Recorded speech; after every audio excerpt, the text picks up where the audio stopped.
Just a few will do.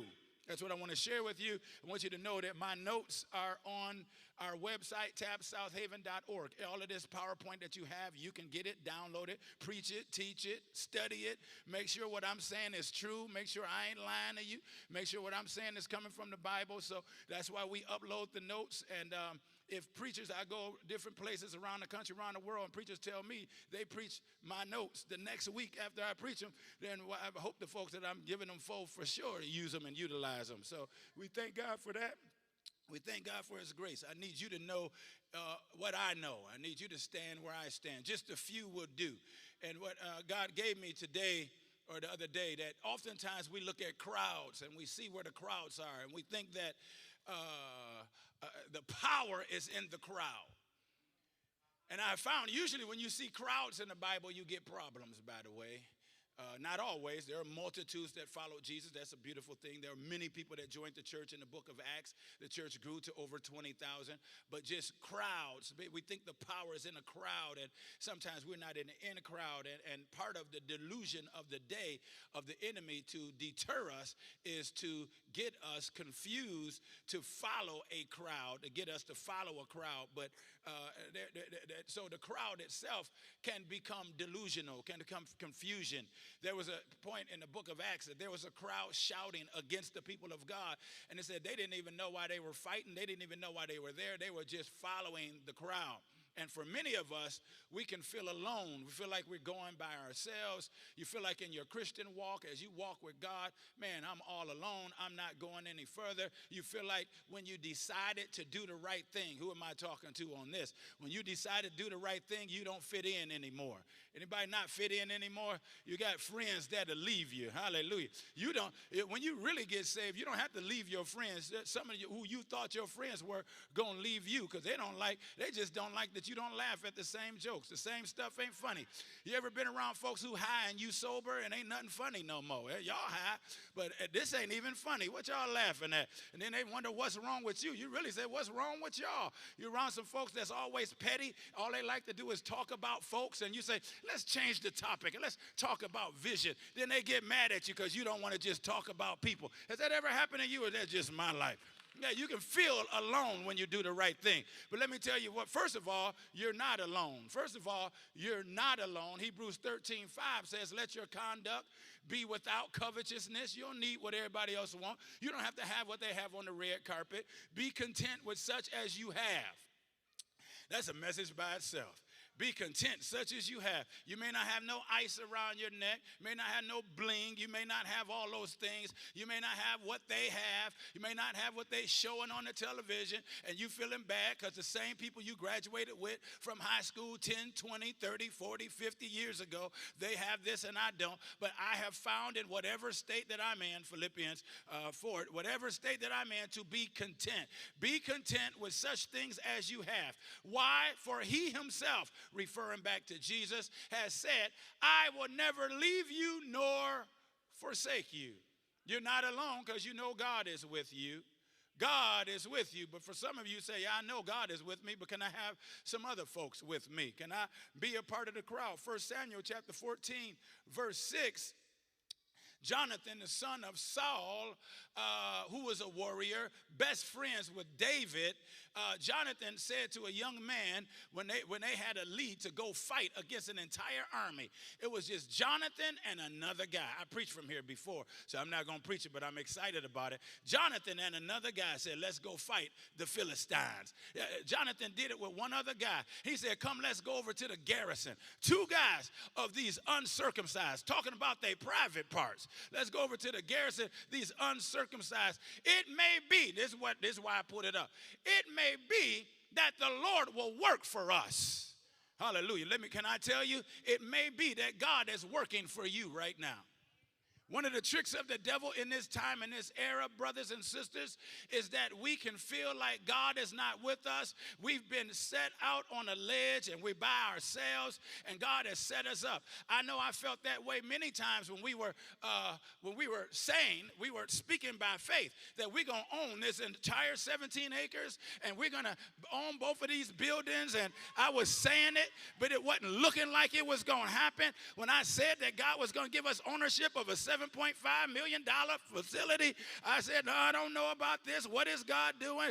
Oh, and then we said, if you will give, God is going to respond. We don't have all the money. God is going to bless us. And you began to respond. And every time somebody got an award, I said, oh, Lord, they bought into the vision. Don't make us ashamed, Lord. Have you ever felt like you was out on a ledge and you're going to be ashamed that maybe you did wrong? You a husband and you told your wife by faith, honey, this is what God said. Let's do it. And then, but later on when you sleep, if it ever happened to you, you get a pain and it just wake you up. Ooh. Has that ever happened to anybody other than me? Just I'm asleep. But then all of a sudden I thought, oh, what if this don't work? What if that don't happen? What if we look crazy? Oh, and it's on me. I'm the leader. I did this. But oh, you need to know that it may be that the Lord will work for us. It may be that God is on our side. It may be that if I trust him, God is going to show himself powerful. God can't show himself powerful until you first trust him. I believe I'm still, in case you haven't noticed, I'm still hyped from what God has done. Do you recognize what God did through us? I'm sorry. Somebody asked me yesterday, how do I keep from being discouraged? I looked around. It's too much God is doing to encourage me. You think somebody looking at me funny, talking about me, or trying to cancel me is going to discourage me? When God has included me, God has blessed me, and God said, I want to use you. That's not just for me. That's for you, baby. The only reason why folks are fighting is because you a winner. Don't nobody work. There are certain teams in every league that is a gold star day for everybody. When we play this team, we got to play our best because we coming for them. Well, you need to know, when you wake up in the morning, the devil come with his best game. When you walk to your job, they come with your best game because if they can take you down, they took God's anointed, God's favored. I'm getting ahead of my message. They take you down, but you need to know that greater is he that is in me, than he that is in the world. How can you be depressed? God bless you with a baby. Now they want to tell you it's bad and it's too much and it's this and you're going to be down, and they want to make you. I thank God for sister praying against that whole postpartum, because they want to tell you you're going to have postpartum. You happy as can be. Are you down? You said, I know you're down. Yeah, I was down the other day, man. I had a little constipation, but other than that, I'm good. Just because you got constipation don't mean you got depression. Just because you got some gas, and now you done Googled the symptoms of gas, and now you done found, you wondering if you got cancer. No, just blow that wind and quit eating so fast. It may be that the Lord will work for us. It may be that God is on our, wow! It may not be that I'm so smart. It may not be that I got it going on so much. It may not be all that. It just might be that God is on my side. And Romans chapter 8, verse 31 said, what shall we then say? If God, who can be against us? May not be that I'm cute, but it may be that I look so good because the favor of God is on me. May not be the cutest. I may not have the best six-pack. I may not have all what you think you have. But I got the favor. I got the favor which gives me flavor. Woo, I got the flavor of God upon me. You need to walk in boldness. Don't you know what God did? And if God blessed the church to buy the church, he will bless you to buy your house. That's why I told you, oh boy, y'all done messed me up now. That's why I told you that the bank that gave us the loan told us no from the beginning. Because I need you to know that no is not final. Woo, I needed you to know that no. I needed you to know. That's a homonym. I needed you to know that no is not final. Thank you, Jesus. Your no is not my final answer. Woo, thank you, Jesus. When you say no, that means I'm closer to a yes from God. Thank you for your no. I ain't moving nowhere. I shall not be moved. Just like a tree planted by water. I ain't moving nowhere. Just because you said no, you think I'm going to go put my tail between my legs. I'm going to keep on barking. I'm going to keep on marching. I'm going to keep on going because God told me what he going to do. It may be that God is working for us. Maybe that's what's happening. Maybe that's what's going on. Maybe God is on our side. Oh, you having a baby. Oh, you got a baby. Oh, Isaiah, you got a baby now. You know the economy is bad. Why are you having a baby? It may be. With a bad economy, this baby will be born with a silver spoon in his mouth. No, he don't need no silver spoon. He going to have some anointed oil in his mouth. He going to come out prophesying. Thus said the Lord. Nothing restrains, for nothing. I'm trying to get to this part. This is supposed to be an introductory scripture here. For nothing. I'm laughing what they said to me in the brotherhood yesterday. I'm not going to repeat it. For nothing restrains the Lord from saving by many or by few. See, we counting who with us. No, I'm sorry. We count who's not with us. My mama ain't with me. My daddy and them don't even believe in me. My cousins, they ain't never believe I was nothing. My aunties got competition with the family. My neighbors still holding me back from when I was a kid. And you list all the folks who are against you. Whew. But there nothing restrains the Lord from saving by many. Okay, you don't have many, or by a few. You just need a few. It just take a few. It's just a few of us here. When you look at the population, there's about 300 of us in this room, and there's 1-point-something million people in this area. This ain't nothing. It's just a drop in a bucket. Don't you know how much power is in this room? Leviticus chapter 26. I'm going to read verse 3, then jump down to verse 7 to 9. Leviticus 26. This is the scripture God gave me. And it fits. In the teaching that the brother gave us this morning, it's going to fit for you. It's going to bless you. I know it's going to bless you. I had to put verse 3 because it's hugely important. If you walk in my statutes and keep my commandments and perform them, I will give you peace in the land.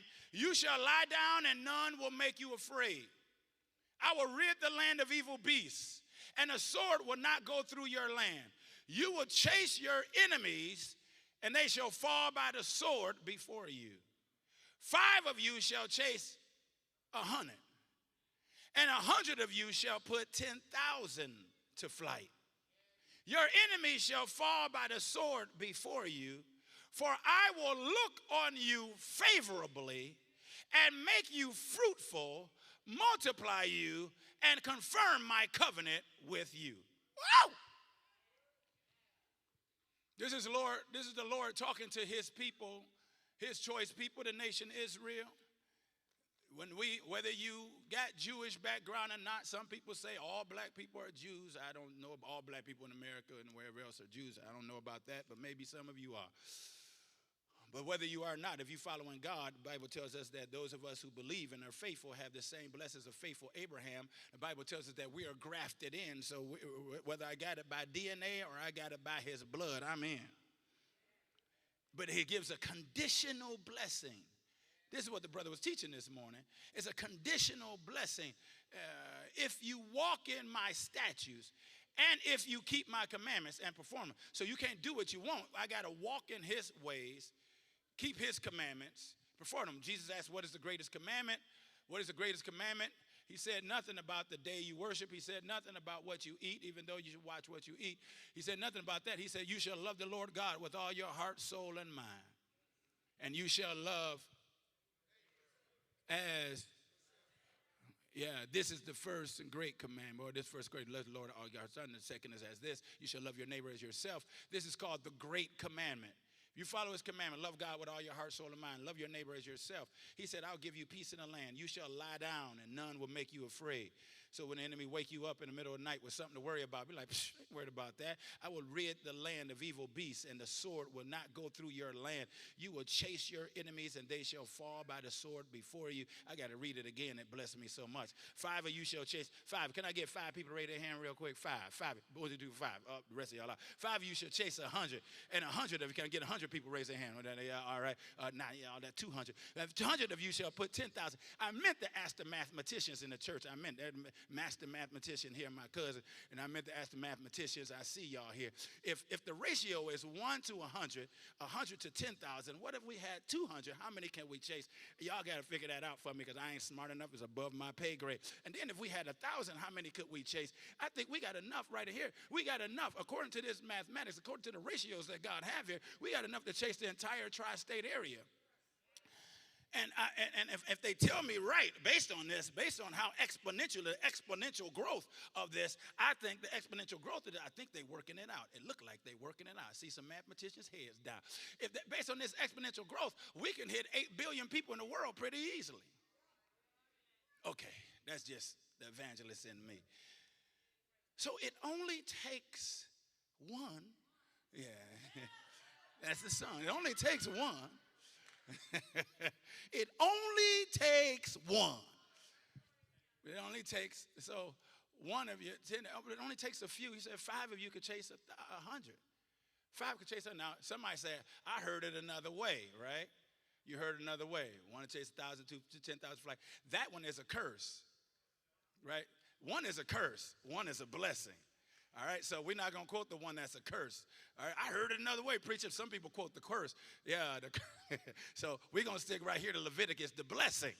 All right, this is the blessing. It only takes a few folks that say, God, use me. Now, let's see what it says, because the scripture reminds us, and this is talking about conflict, but also talks to us, Matthew 18:20, for where 2 or 3 are gathered together in my name. I had y'all raise your hand, had 5 over here, had 100 across here, had about 200 people raise their hand. Some of y'all won't raise your hand for nothing. If I said you want $100, raise your hand, be like, I ain't taking it.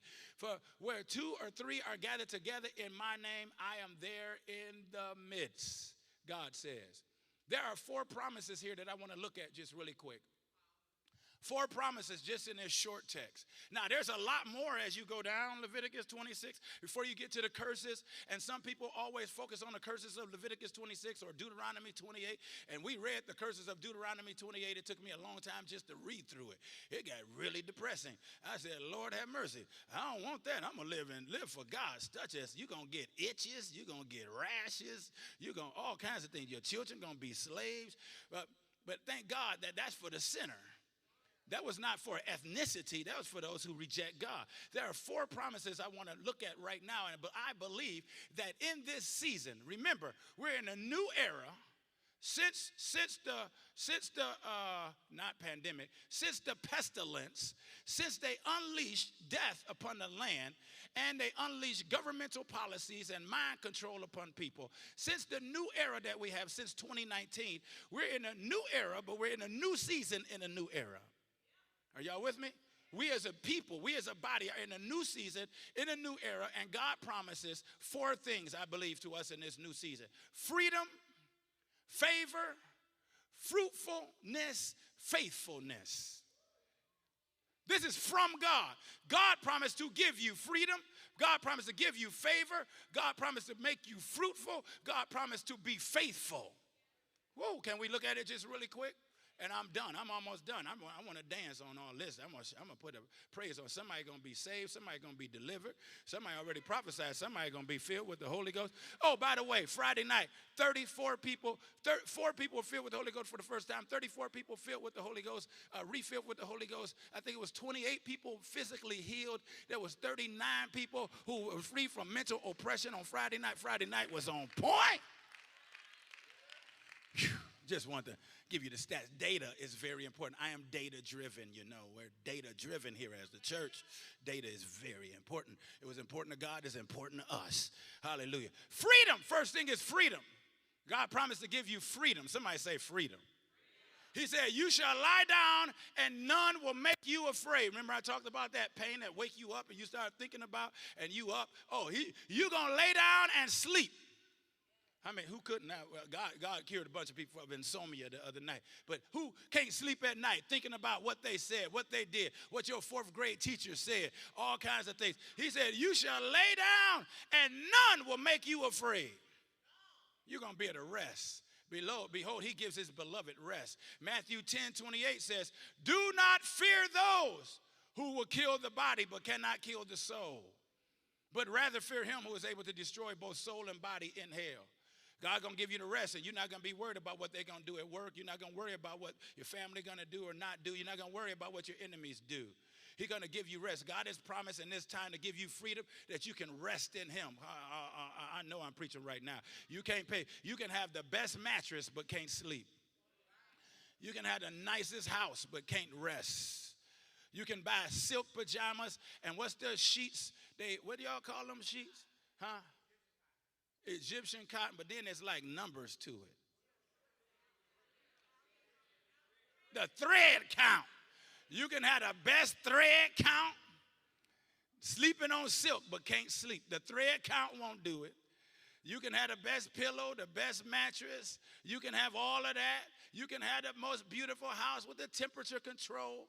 You can have all of that, but still can't rest. But God is promising right now that this time of freedom, you will be free from pleasing people, free from seeking for validation, free from bondage, free from your past religious oppression. Y'all got quiet on that. Ooh, wait a minute. They're going to hear you, Pastor. They're going to hear you. 1 Peter chapter 3, verse 14 says, but even if you should suffer for righteousness' sake, you are blessed. And do not be afraid of their threats, nor be troubled. He's saying if you doing what's right, you doing the things of God, you standing for God, there's some of y'all hiding coming to this church because there folks didn't care about you when you were sinning, didn't care about you when your life was jacked up, didn't care about you when you was doing all kind of crazy things. But now you going over there to tabernacle over there with them? Over there with them? Don't worry about what they say or do. Do not be afraid of their threats, nor be troubled, because their threats are just that, they're threats. The scripture says in 26:8, you will chase your enemies. Your enemies won't chase you. You will chase your enemies. They shall fall by the sword before you. Now, I don't know about you, but can I testify for 30 seconds? I have enemies who hated each other. I have enemies that came against me, but then God turned them against each other. I could just walk right past them. They end up fighting each other, and that never happened to y'all. First they came together to fight against me, but then God took my enemies and turned them against each other. He will confuse. There are enemies, they confuse their counsel. They got all mixed up. They didn't know which way to go. Confused their counsel. They could have had me, but their counsel said he's strong there where I was weak. They said he's weak there where he's strong. Oh, Lord. So they came where they thought I was weak, but I was strong. Had they caught me where I was weak, if you was going to get us as a church, now ain't the time. You should have got us 3 years ago, because now it's too late, baby. We ain't going nowhere. We here to stay. Woo! You will chase your enemies, and they shall fall by the sword before you. I know I read it before, but 5 of you. You just need a few folks, just 5 of you. You just need a few people, and don't worry if you don't know a lot of people. You look around you. You got a whole lot of folks that got your back. 5. All you need is 5. All you need is 4 of us. 5 of you. All you need is 4 of us. I know your best friend done left you. I know your BFF is no longer your BFF, and I know that one you love, your boo, because you wouldn't give her none no more. She left you. She called you gay and left you. Yeah, that's all right. That's all right. That's all right. Yeah. Have you ever been trying to be a good man and they called you gay? Man, that happened. And I'm going to prove to you. No, I ain't proving nothing. I ain't got to prove nothing to you. Whoa! Yes, sir. 5 of you shall chase 100. 100 of you shall put 10,000 to flight. How many enemies you got? I don't think you got 10,000. He'll take them all. So God has given you a time of freedom where he'll give you Rehoboth. I got to just say this just for a minute. I'm out my notes, but I got to stay. Genesis 26 talks about Isaac, who kept digging wells, and he dug a well. Every time he dug a well, they came and took the well. Then he moved and dug another well, and they came and took the well. They covered his well. They covered his well. They covered it. All his hard work, all the things he done, they came and covered it. They came and fought against him. But then he got to a point, but he didn't stop. He kept digging. He kept working. He kept pushing. And on that last well, let me tell you something. When you keep doing what God give you to do, you make your enemies tired. I hope y'all hear what I'm saying. You make your enemies tired. They get tired. They keep saying what they say on your job, and you walk in the next morning, good morning, hello. And then you make them look stupid because they are marketing managers, you know. They market you. They go tell everybody about you. People who never would have known you are watching you. And then they thought they had your PIN code to get access to your soul account, but God changed your PIN code, and now folks looking at you, and they told them you was crazy. They told them you was going to blow up. They told them you was hot-headed, and then they say what they say, and you say, oh, it's all good. And they're like, she ain't as bad as you say she is. And then you end up in line for a promotion when you were supposed to be demoted. You've been in line to go fast forward when you should have been going backwards. Thank God for the enemies, because you put me places I never should have been. Somebody ought to shout yes. It's time for freedom. When you're free, I don't look like everybody else. I don't act like everybody else. I don't cry when y'all cry. What make me sad is a different thing. Okay, let's move to the next one. And then that means we're walking in favor. Because God said, for I will look on you favorably. That's what he said in the text in verse 9. God said, I will look on you favorably. Now, some of you say that ain't what it said in the King James. It don't. In the King James, it says, I will respect you.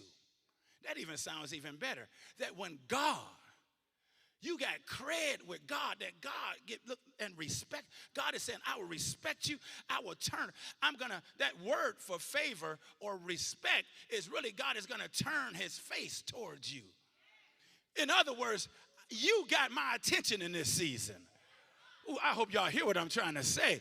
God said, I'm going to look on you favor. I will respect you. You in this season, Tabernacle, I hope y'all hear what I'm trying to tell you. You got God's attention. He just needed some folks that's crazy enough to believe him, that's not falling for the okie doke. He needs some folks to say, I just believe God. He said, ho. You got my attention. What's going on here? No. You got my attention, Gap. You got my attention. Now, what if you want to make it in the music industry, you need somebody to listen to your demo. You want to make it in sports, you need somebody to see your highlight tape. Hello, somebody.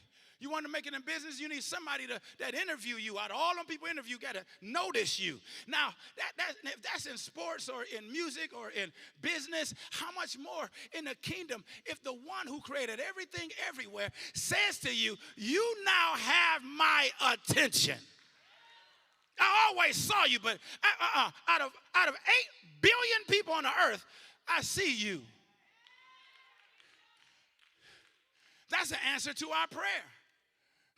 You have his attention.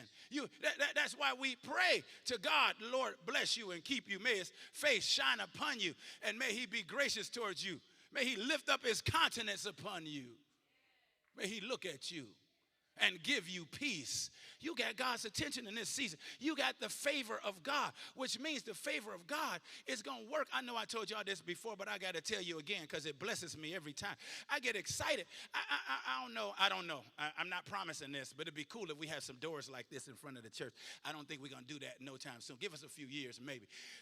When I walked to the grocery store, I told y'all one night, okay, let me give you the whole story. One night, my wife, I love my wife. My wife told me, and she might have been pregnant. And you know, when your wife pregnant, you don't question why. You just do and die. Right? Whatever she want to eat, whatever she want to drink. Don't even say, you don't like that. If she like it, she like it. She don't like it then, she may not like it tomorrow. But she told me she wanted something to drink in the middle of the night. And so I said, she said, can you get it for me? I said, of course I can. I'm going now. And I went to the store that promised to be open 24 hours. But when I pulled up there was nobody in the parking lot. There was nobody around, and it looked dim inside the store. I had a promise that they would be open 24 hours. I had a mission because I had committed to my wife that I would go to the store. But I looked, and the doors didn't look like they were unlocked, and I didn't see anybody moving inside the store. But I heard God say, go a little bit closer. So I get out my car and I'm walking, I'm looking around. I don't see nobody, no thugs, nobody. Everybody sleep but me. And as I'm walking, I'm wondering, is the door closed? Is the store closed? The doors are closed. Nothing is happening. But when I got close enough, I see, if I had stayed back, nothing would have happened. But I had a promise that they were open 24 hours. And when I got close enough, the doors open. Let me tell you something. Some of you ain't no doors open because you ain't getting close enough. You've been standing too far back, waiting on somebody to open the door. And God is saying, come a little closer. I got a sensor. I'm looking at you. And when I sense that you close enough, my favor's going to open the door. Somebody say, open the door. But you've been praying to God, sitting in a parking lot, praying to God for God to open the door. And God is saying, draw nigh to me, and I draw nigh to you. Come a little closer, and I'm going to bless you. So all you got to do, quit praying now and walk in a favor this season. Get close to the door and let God open it. And I walked in and I got whatever I needed. I got what she wanted. I got what I wanted. And I got some other stuff. And I walked out and came home with everything. What am I trying to tell you? I'm trying to tell you that when you walking in a favor of God, you have his attention. And he will open the doors that should be open. And if they don't open, thank God that he kept them closed. Because there's something on the other side of that door that you don't need. I thank God for open doors. I thank God for closed and locked doors. Some doors got to be locked. Listen, if you're a good parent, I'm sure they're going to talk about it at the mother's thing. We're going to have a father soon. Don't worry about it, father. They're going to talk about it. You got to lock some things. You can't let your child in every room. You got to lock it. And then you got to learn how to work your remote on your TV and lock some channels that they can't access on your television. You don't need no rocket science for that. Thank God for the closed doors are for our protection and our provision. I had to add that because I'm like, well, I got doors I'm trying to get in. He won't open them. Thank God. Didn't tell him thank you for keeping the door closed. I was just telling the brother this morning, right before I walked in here, I had some wide open doors, some places I could have been, places I could have went. And he said to me, if you went there, I wouldn't know you. I said, not only would I not know you, we wouldn't know Tabernacle as it is. Thank God that he didn't let me walk through that door, but he sent me through this door. Ooh, thank you, Lord. The sovereignty. Sister testified and said the way she moved here, well, whatever was the process, Sister Banks, and how you got to moving here, then God was preparing you before there was a here. Here, he put you there so that you can be here, so that you can be there with God. Thank God that he has brought me here. Thank God that I'm here. I used to sing that song, thank God I'm here. Thank God I'm here. Thank God I'm here. I'm here. Come on, y'all know how. Praise God I'm here. Praise God I'm here. Praise God I'm here. I'm here. Woo! Next thing is, y'all ain't feeling it like y'all too. You supposed to jump right on. Y'all supposed to jump in. Next time I sing a song, y'all jump in with me now. At times y'all be just testing the water. It's warm. I'm telling you, you ain't got to test it. Just jump in. Jump in. God said that you would be free. God said that you would have favor. God also said that you would be fruitful. I'm sorry, y'all. I wish I could preach to you that God was saying you was going to get paid, but that ain't what this is about. God was saying you're going to have babies. God going to bless you with children. He's going to make you fruitful with babies. And let me tell you something. You don't need nobody to block and prevent you from being blessed, because babies are the blessing from God. As many as he wants you to have, he'll give to you. And you don't need no medicine to block what he has set your body up to do. And if you all frustrated and children are a blessing. He said, I will make you fruitful.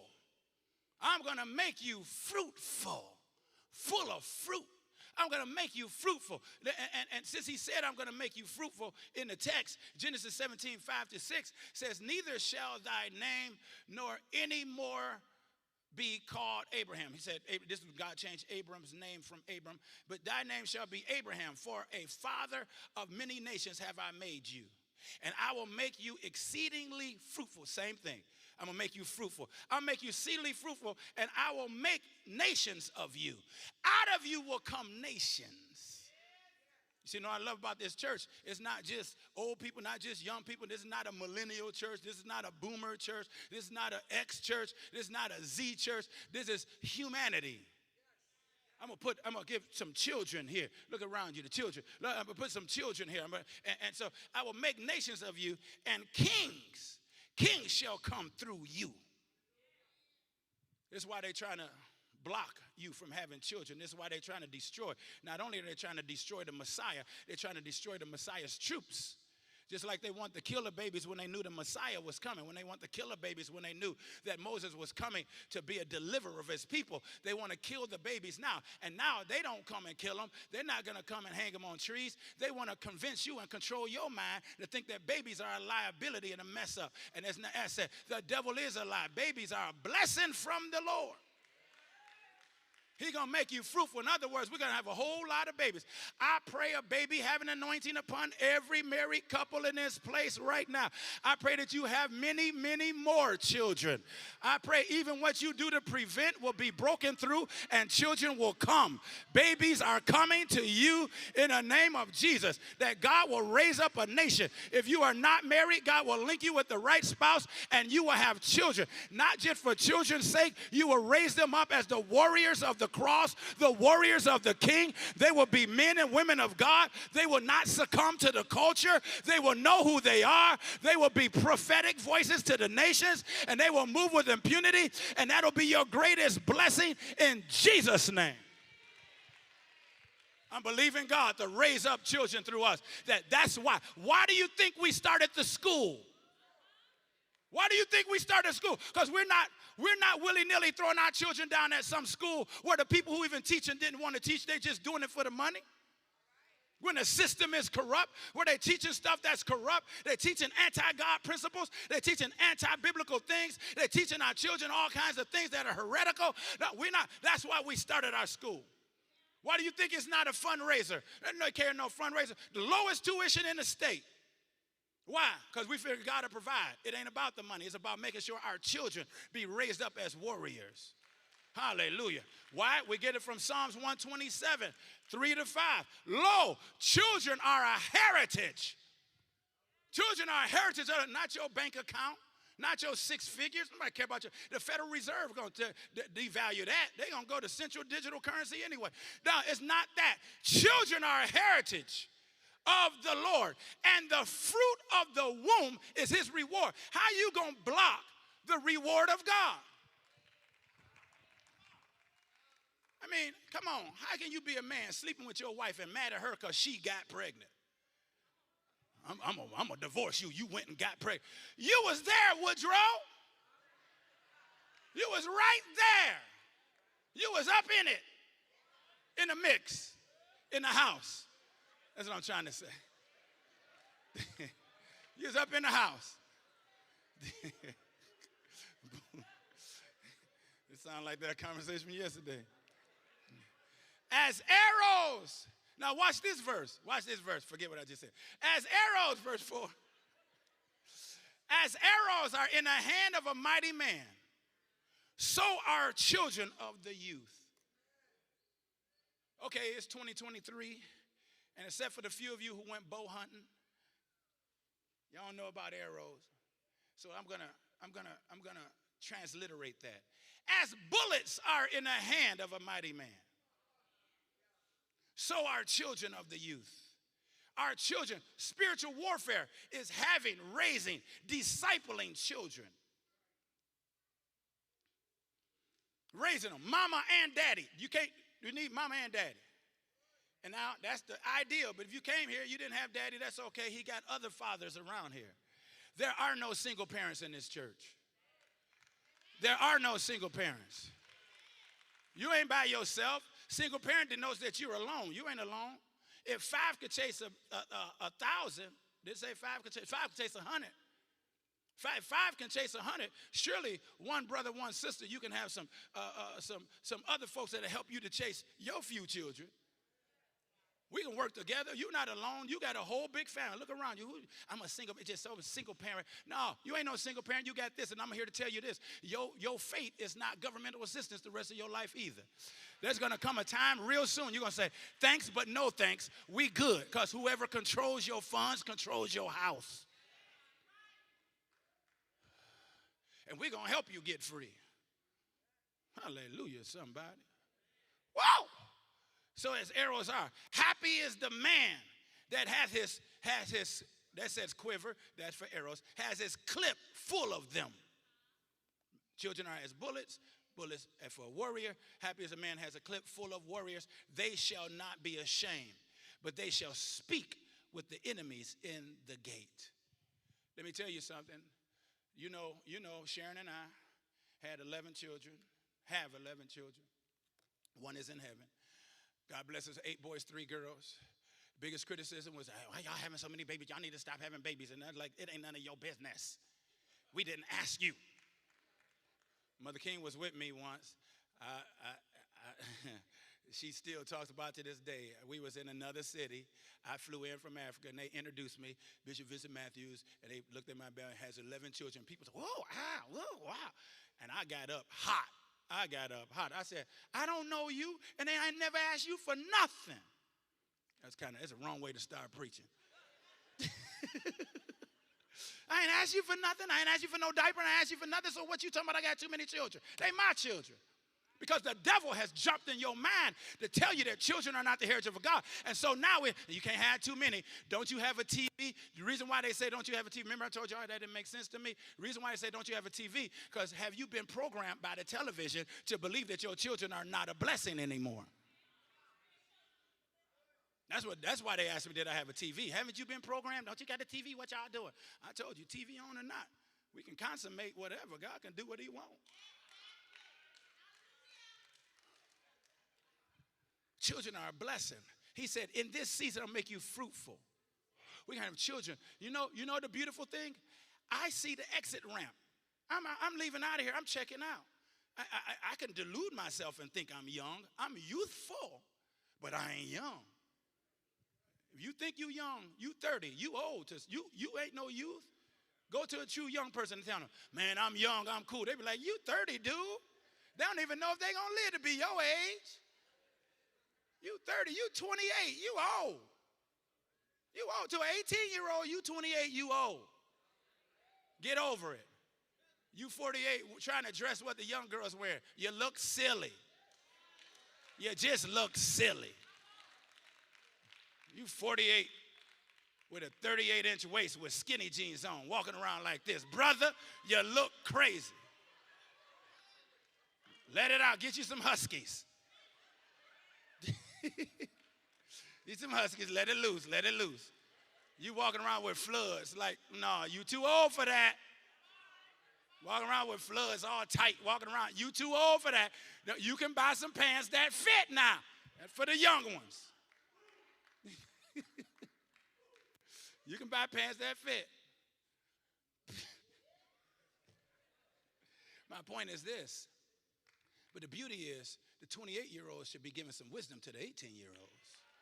The 18-year-olds should be giving some wisdom to the 14-year-olds. You shouldn't just be an idiot. You 18. How you going to be an idiot like a 14-year-old? You should be passing some wisdom. And the 40-year-old should be helping the 28-year-olds. And the 50-year-old should be helping all of them. And we should be pouring down. We shouldn't be trying to learn their slang. We should be trying to help them to understand what they need to do to be kingdom citizens to make it happen in this world. They should learn words like mortgage and compound interest and fathering and feeding and all kinds of things. They should learn about responsibility and integrity and care. No, man, no cap, no cap. No, they already know that. You need to tell them something they don't know. No cap.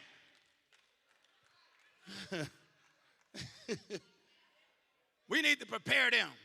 Young cat told all of us yesterday, man, I want a family like y'all got. I want to be a husband like y'all are. We need to show them how to be a husband and a father, priest, provider, protector. Not no punk, a priest, provider, protector. Man, what are we? What? Oh, man, come on, man.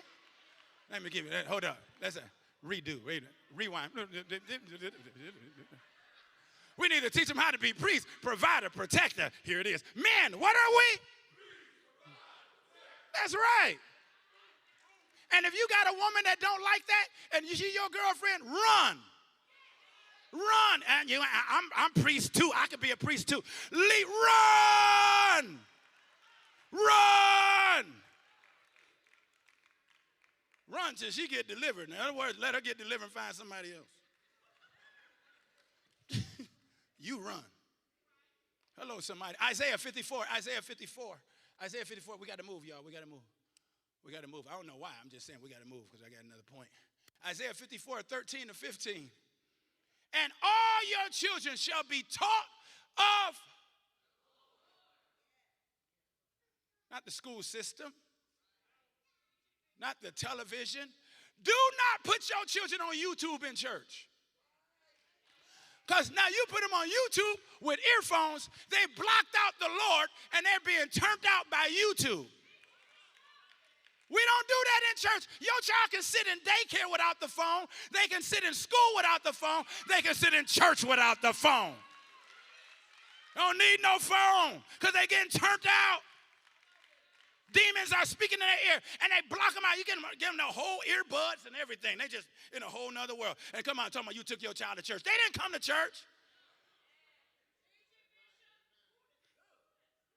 Take them earphones. This ain't that church. This ain't that church. That ain't that fake. This ain't no fake church.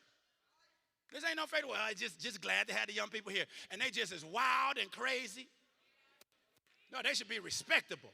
We want our boys to be virgins when they get married. I want my virgin boy to marry your virgin daughter, have a whole lot of babies, and raise them up in God. Now, look at y'all. That ain't possible, but you put on masks during COVID and thought it was going to protect you. But that ain't possible. You listen to Dr. Fauci. Let me stop. I said that Friday. Leave that alone. We're going to raise up our boys to be virgins. Well, you just got to. You just going to have to. No, you don't have to nothing. Have integrity. You're going to love one woman the rest of your life. No STD. Hello, somebody. You know the worst sexually transmitted disease that's out there? There's over 2,000, I think. There's sexually transmitted diseases that don't even have names to them. If you want, they can name them after you. If you want to. Keep on playing around, Cletus. But you know the worst disease that's out there? Is heart disease.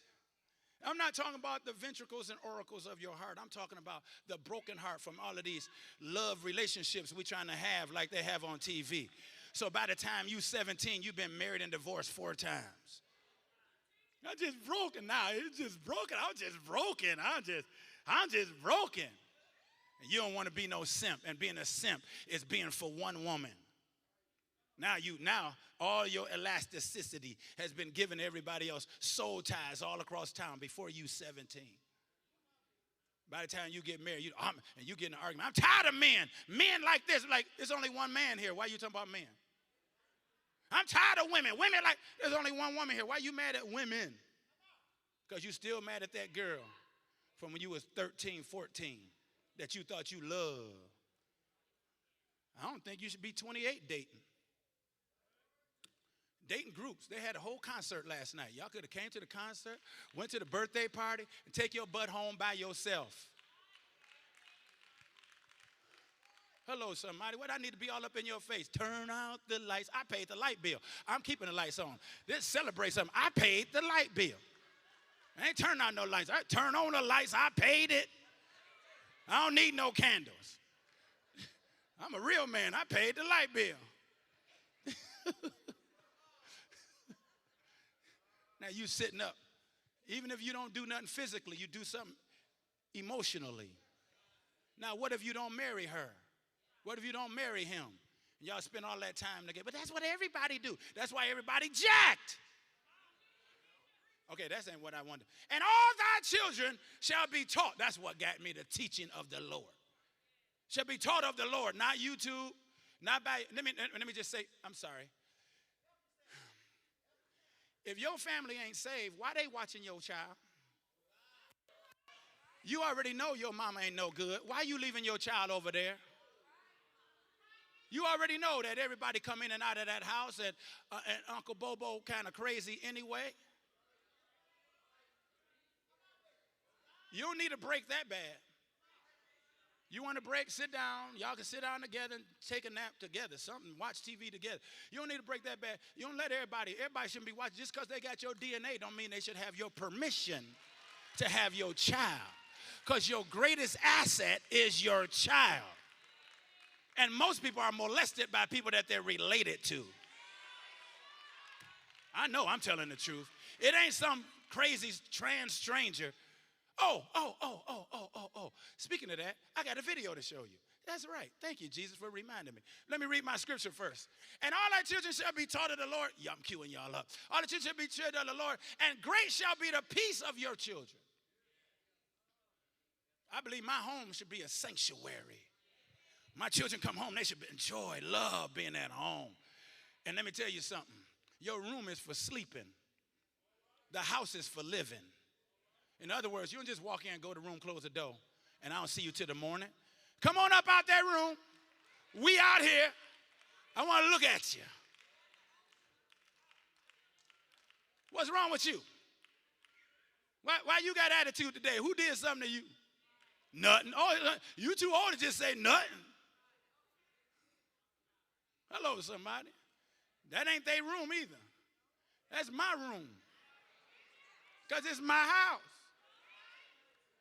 I need privacy. That's some TV stuff. I don't know where y'all got that from. I need my privacy. Stay out. What? Stay out. There's a homeless shelter right down the street. And I will gladly take you for free. If you want privacy. Snoop in your children's room. Go through their stuff. They don't need no phone till they about almost grown. And if you just need a phone because you're scared they need to connect with you, they sure don't need no smartphone. Get them the lowest flip phone from 1998. You can call out and receive a call. So nobody turn your child out on Snapchat. Hello, somebody. But they need a phone. Okay, get them that old flip phone. I'm talking about the one you can slam on the ground. It won't break. One of them.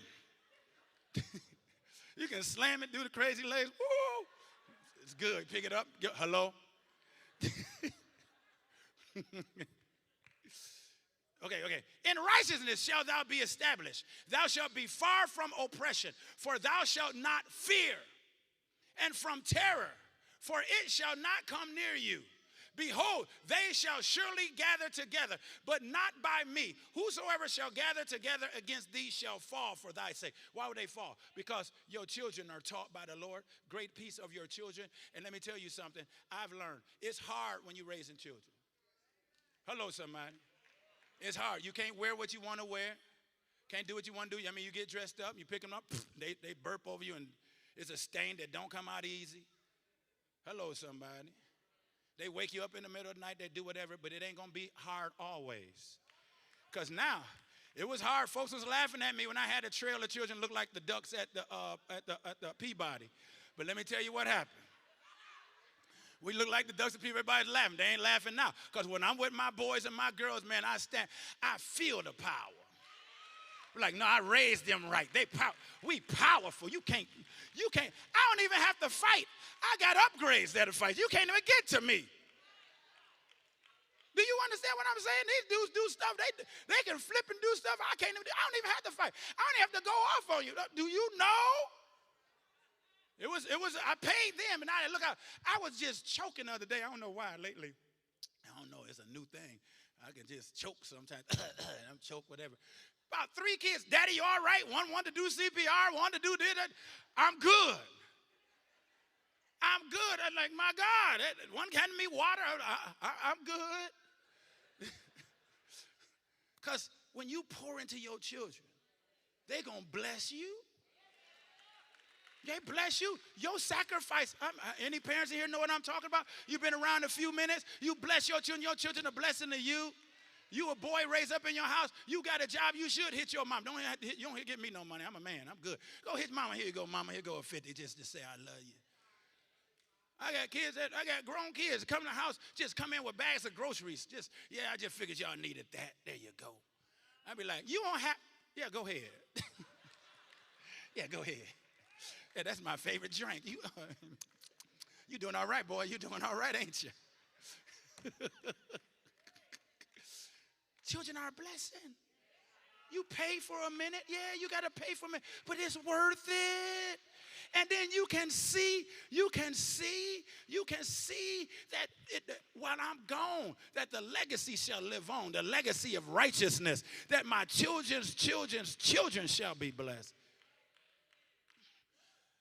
Okay, I got a video I want to show you. It's going to take about 5 minutes. One of them, I can't let you watch along. One of them is going to be appalling. It's two extremes, and I must say at the beginning, they're both extremes of how people are raising their children. They're two extremes, but they're real, and they're out there. And I think it would do well for the people of God to take more seriously the raising our children. The most important ministry in this church is children's church. Children's ministry, children and youth ministry, number one pillar. Because there's no neutral. Either we're raising them up to be warriors, to think for themselves and not fit in. I purposely, let me just say this before I show you the video. I purposely didn't buy my children stuff that I could afford. You ain't getting that. Well, no, we don't want to have it. Don't want to have. Man, you ain't getting that. You get it when you get a job. You don't even need that. I had the money in my pocket. No, I'm trying to tell you something. The money, the ducats in my pocket, you ain't getting that. Why? Because I ain't buying it. Because now, if you 5 with an iPhone 15, what next? What do you have to look forward to? What do you have to look forward to? I need to give you something to look forward to. Then some of the stuff you said you wanted when you earned money, and they said, come on, I'm going to take you to the store. You can go buy what you wanted. Man, that's expensive. I had to work 6 hours just to get the down payment on that. Yeah.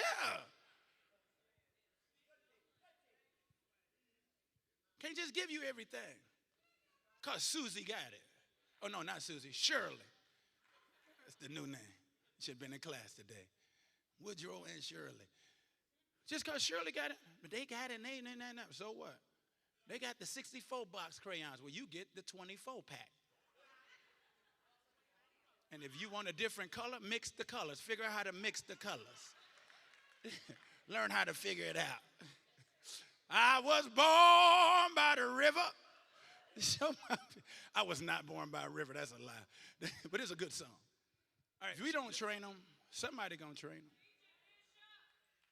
Now, there's one group that feel like we need soldiers, children good enough to be soldiers. And from 10 years old, they out shooting, killing, maiming. They say, as a matter of fact, I saw quotes of them saying, I look forward to being able to stab somebody, being able to kill others. They're being trained up in that. Then on the other end of the spectrum, you got boys being trained to be drag queens. And you heard the man say it's a new craze for boys. Somebody said, not our boys, not our girls. If we're not intentional about what we do with our children, just being around, they don't catch it. We got to be intentional. Deuteronomy 6 says, first of all, you must love God with all your heart, soul, and mind. You must love. You can't tell your children to be something you ain't. They're going to catch what you have. They got to see you loving God with all your soul, heart, soul, mind. Preacher can preach all he want to preach, but your home is something else. They're going to follow you more than they follow us. Love God with all your heart, soul, and mind. And then it says, and then raise up your children, teach them when they wake, teach them when they sleep, teach them when they walk, and teach them when you go up the way, teach them in the house, teach them the ways of God, teach them how to think and to break the bondage of mind control which is placed upon our people. God said in this season he'll make us fruitful, but let's not let our blessings become a curse. Hallelujah. The final thing is that, our final point is that God promised to be faithful. Faithful. Now, when he says here, I'll be faithful, he said, I'll confirm my covenant with you. I'm going to confirm my covenant with you. It reminds me of the poem, Footprints in the Sand. It's an old poem, Footprints in the Sand. Say, God, I see our footprints. We're walking through the sand. But I'm wondering why you left me, God, because there are times I see in the sand that I was walking all alone. There was nobody there but just me. It's just one set of footprints. Then God responds to them and says, my son, when you saw one set of footprints, it's not that I left you. It's that I picked you up and I was carrying you through that sand. God has promised that he will be with you. He would not leave you. He would not forsake you.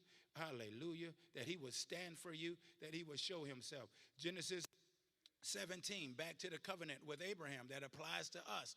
And I will establish my covenant between me and you and your seed after you in their generations for an everlasting covenant. That everlasting covenant goes all the way through to Jesus himself, who will always sit on the throne, to be a God unto thee and to your seed after you. This links both of those promises. And I will give unto you and to your seed after thee the land wherein you are a stranger, all the land of Canaan for an everlasting possession, and I will be their God. And God said to Abraham, thou shalt keep my covenant, therefore, you and your seed after you and their generations. God has promised to not only be with you, but in this season, he's promised to be with your generations. It says in 2 Timothy chapter 2, verse 11 to 13, it is a faithful saying, for if we be dead with him, we shall also live with him. If we suffer, we shall also reign with him. If we deny him, he will also deny us. If we believe not, in some translations says, if we are faithless, but if we believe not, yet he abides faithful, he cannot deny himself. God will perform his covenant. God has promised to perform his covenant. God has promised to perform his plan. He has promised to you freedom, favor, fruitfulness, and faithfulness. If God promised it, we must walk into it this season. Church, I'm saying this again. God has given us a great opportunity not to become like dead models. As people, or as what we've seen, God has opened the doors wide open for us to be salt and light to this community, for us to lead people to the freedom of Jesus Christ. That as they see the Lord, that they will know that they can be free. That means we must recognize and see that we are a militant force standing firm to move forward. We must see that our recruits, our troops that come up must be strengthened, must be propelled, and must be pushed out. Our children, our youth, those who are coming up, we must support our young mothers and fathers. We must buck against the system, preach the truth, and speak the truth, no matter how it is unpopular. I ain't going to change. I ain't going to change. To change to be popular with who? To be popular with demons? We must be free. God bless each of you. I am so excited to talk about drive-through prayer. The Lord gave the vision to this ministry, I guess probably last summer, where we come out and we set up a tent and persons are driving on 51 highway can pull in and we'll pray. We ask them, what is it that you need? And we pray for them and we trust God and touch and agree, pass them out a track, and they're going about their business. The purpose of it is because we have to go into the highways and hedges. We've got to come outside of the walls of the church in order to touch those persons who may never come to church. We've had testimonies. We've had people to join the church who've come through drive-through prayer. We've had testimonies of healing and deliverance. So we're believing God for great and mighty things as we continue to do this outreach ministry.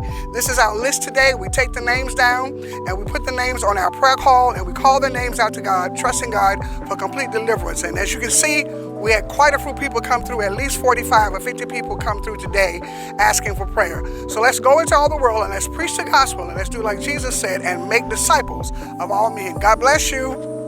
Every year we see a rise in anxiety, mental illness, addictions, violence, abuse, suicide, and all kinds of hopeless diseases. It is imperative as a church to be militant and advance the kingdom of God.